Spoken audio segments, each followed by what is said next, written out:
다음은 이제 전달 체계에 관해서 말씀드리겠습니다. 우리가 보면 이제 첫 번째가 그 산출 분석의 차원이 첫 번째가 할당, 그리고 두 번째가 급여, 그리고 세 번째가 전달, 네 번째가 재정인데 그 세 번째 차원인 전달 차원입니다. 그래서 이 전달 차원은 전달 체계와 관련되고 전달 체계와 관련되는데 이 전달이라는 것이 뭐냐면은 급여를 그 제공자에서 소비자에게 전달하는 조직 형태입니다. 그래서 우리가 그 아까 이제 그 처음에 말씀드린 것처럼 피자 같은 경우를 예를 드는 것이 좋을 것 같습니다. 그래서 우리가 피자를 이제 만들어 가지고 피자를 이제 소비자한테 전달 줍니다. 그래서 바로 이렇게 피자를 만들어서 피자를 그 소비자한테 주는 그 조직 구조 이런 것을 갖다가 전달 체계라고 이야기를 합니다. 그래서 결국은 이제 그 사회복지의 경우에도 전달 체계인데 이것은 어떻게 생각하면 그 행정 이것과 관련이 됩니다. 그래서 이 전달 체계는 사회복지 행정과 밀접한 관련이 있다고 볼 수가 있겠습니다. 이 전달은 영어로 딜리버리입니다. 딜리버리. 우리가 아까 그 처음에도 말씀드린 것처럼 피자 배달하는 걸 갖다가 피자 딜리버리라고 하는데 바로 딜리버리입니다.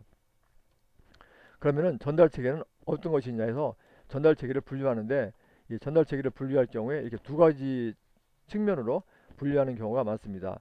첫 번째는 미시적 측면을 강조하는 분류 방법이고 두 번째는 좀 더 거시적인 즉 스케일이 큰 그런 식으로 분류하는 방법입니다. 그래서 미시적 측면을 강조하는 분류 방법은 전달 체계를 이렇게 조직과 인력 그런 측면에서 분류하는 것입니다. 그리고 거시적 측면을 강조하는 분류 방법은 급여를 그 정부와 민간 기관 사이의 역할 그거와 관련해서 그 분류하는 것입니다. 그런데 우리가 이제 사회복지 정책에서는 물론 미시도 다루지만 이 거시 부분을 좀 더 다루고 있습니다. 이 미시 부분은 아무래도 사회복지 행정론 거기서 많이 그 다루기 때문에 저희 이제 사회복지 정책에서는 이 거시적으로 다루는 거 이 부분을 좀 더 다루도록 하겠습니다. 그러면 어찌됐든 간에 이 미시적 측면에서의 전달책의 형태를 좀 몇 가지 보도록 하겠습니다. 이 앞에서 본 것처럼 이렇게 미시적 측면을 강조하고 좀 더 거시적 측면을 강조한다고 했는데 그 미시적 측면을 강조하는 전달책의 형태인데 이런 이제 방안이 여러 가지가 있을 수가 있습니다. 그래서 이렇게 책에는 이제 몇 가지를 나열했는데 뭐 여러분들이 보시면 이제 알 거고 한 가지만 그냥 예를 들어보도록 하겠습니다.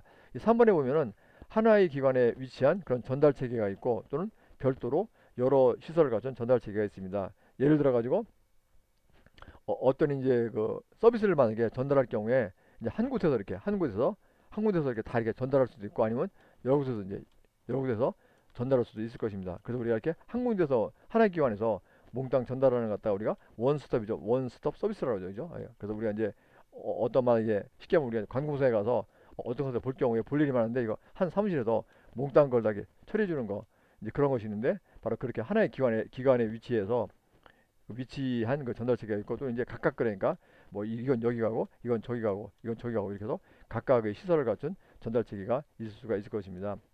그런데 현대 들어서 관심을 가지는 것 중에 하나가 이 공적 운영자가 전달하느냐 또는 이제 민간 계약자가 전달하느냐 그런 것입니다.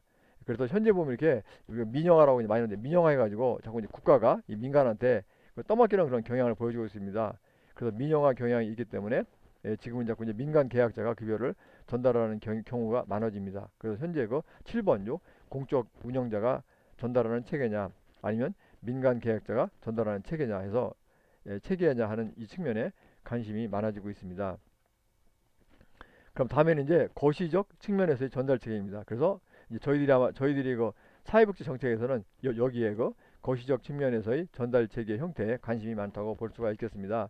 그런데 송근원 교수님하고 이제 김초선 교수님이 쓴 책에 보면 이렇게 정부와 민간 부문 사이의 역할을 서로 이제 나누는 차원에 초점을 두면서 이렇게 다섯 가지로 분류를 했습니다. 그래서 이 송근원 교수님하고 이 김태성 교수님이 분류한 것이 이 사회복지 정책론의 전달 체계에서 많이 인용이 되고 있고 저도 물론 인용을 했습니다. 그래서 이분들이 분류한 것은 첫 번째가 이제 완전히 중앙정부가 이렇게 이제 그 전달하는 즉 완전히 중앙정부가 담당하는 그런 그 경우가 있고 둘째는 완전히 지방정부가 담당하는 경우가 있고 세 번째는 이제 중앙정부와 지방정부가 이렇게 함께 담당하는 경우가 있고 또 네 번째는 이제 정부와 민간 부분이 함께 담당하는 경우가 있고 또 하나는 이제 순수하게 민간 부분이 담당하는 경우가 있다고 볼 수가 있겠습니다. 그래서 이제 이어서 그 각각에 관해서 한번 설명을 드리도록 하겠습니다. 역시 또 이 그 용량의 제한이 있기 때문에 여기서 잠시 또 쉬도록 하겠습니다.